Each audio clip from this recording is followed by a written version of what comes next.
بسم اللہ الرحمن الرحیم۔ السلام علیکم۔ آپ یوٹیوب چینل دیکھ رہے ہیں اور میں ہوں کاشف کھگا۔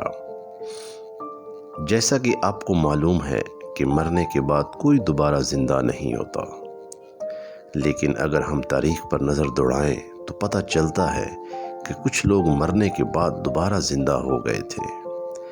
یہ کون لوگ تھے اور کس نبی کی قوم تھی؟ یہ لوگ کیسے مر گئے تھے اور مرنے کے بعد دوبارہ کیسے زندہ ہو گئے تھے؟ تو چلیے آج ہم آپ کو بتاتے ہیں کہ اس خوبصورت واقعے کے بارے میں۔ بنی اسرائیل کا ایک گروہ حضرت حزقیل علیہ السلام کے ساتھ ایک شہر میں رہتا تھا۔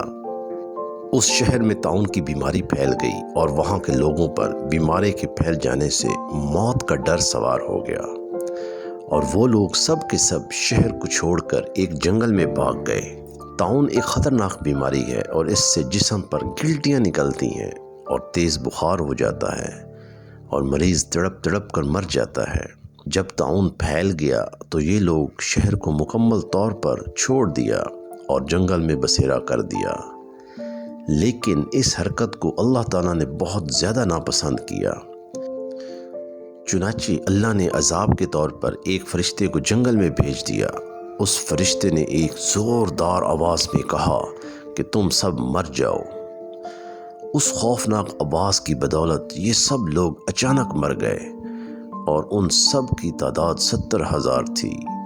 اتنی زیادہ تعداد ہونے پر ان کا کفن دفن کا انتظام نہ ہو سکا، اور ان سب کی لاشیں 7-8 دن تک وہیں پڑی رہ گئیں۔ ان لاشوں کی بدبو اتنی پھیل گئی کہ پورا جنگل بدبودار ہو گیا، اور اطراف میں بھی وہ بدبو پھیل گئی۔ باہر سے آنے والے لوگوں نے ان کی لاشوں پر ترس کھا کر جنگل کے اطراف میں ایک دیوار بنا دی تاکہ جانوروں سے محفوظ رہ سکیں۔ کچھ عرصہ بعد حضرت حزقیل علیہ السلام کا اس جنگل سے گزر ہوا جہاں وہ لاشیں پڑی تھیں، اور اپنی قوم کی یہ حالت دیکھ کر آپ رنج و غم میں مبتلا ہو گئے۔ آپ کا دل بھر آیا اور آنسو آ گئے، اور پھر اللہ کے دربار میں گڑ گڑا کر دعا مانگنے لگے۔ اے اللہ، یہ سب میری قوم میں سے تھے، اور ایک نادانی کی وجہ سے یہ شہر کو چھوڑ کر جنگل میں آ گئے۔ مجھے یہ لوگ بہت پسند تھے اور میرے ہر دکھ سکھ کے ساتھی تھے، اور یہ سب ہلاک ہو گئے۔ اے میرے اللہ، یہ وہ قوم تھی جو تیری حمد و ثنا کرتی تھی، تجھے یاد کرتی تھی اور تیری تسبیح بیان کرتی تھی۔ حضرت حزقیل علیہ السلام رو رو کر یہ دعا مانگ رہے تھے کہ اچانک آپ علیہ السلام پر وحی نازل ہوئی، اور آپ سے کہا گیا کہ آپ ان ہڈیوں سے کہہ دیں کہ اللہ تعالیٰ کا حکم ہے کہ یہ سب دوبارہ اکٹھی ہو جائیں۔ پھر سب ہڈیوں میں حرکت آئی اور سب ہڈیاں جڑ کر ڈھانچے بننے لگ گئے۔ پھر وحی آئی کہ آپ ان ہڈیوں سے کہہ دیں کہ اے ہڈیوں، تمہیں اللہ کا حکم ہے، ہڈیوں پر گوشت پہن لو۔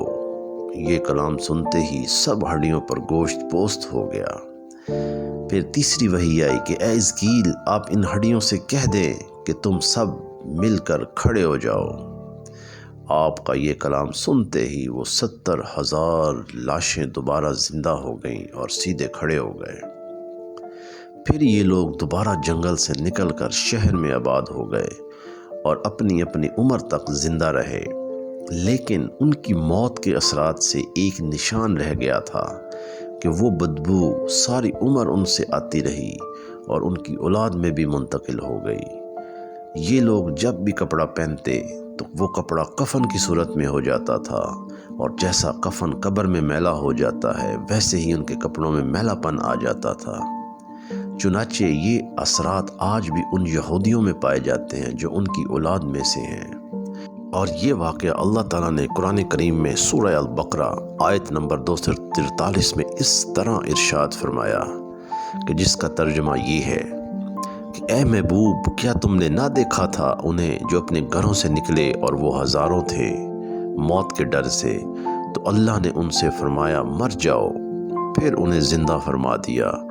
بے شک اللہ لوگوں پر فضل کرنے والا ہے، مگر اکثر لوگ ناشکرے ہیں۔ میرے بھائیوں اور دوستو، یہ بنی اسرائیل کے ایک نبی حضرت حزقیل علیہ السلام کی قوم کا ایک واقعہ ہے جو اللہ تعالیٰ نے قرآن کریم میں ارشاد فرمایا ہے کہ انہوں نے ایک نافرمانی کی اور ان کو اتنی بڑی سزا ملی، لیکن اللہ کے نبی نے رو رو کر دعا مانگی اور اللہ نے ان کی دعا قبول فرمائی، لیکن ایک نشانی اس میں ہمیشہ چھوڑ دی کہ ان سے وہ بدبو کبھی بھی ختم نہ ہوئی جو ایک مردے کی بدبو ہوتی ہے، اور وہ آج بھی ان میں سے آتی ہے جو ان کی اولاد میں سے یہودی اس دنیا میں رہتے ہیں۔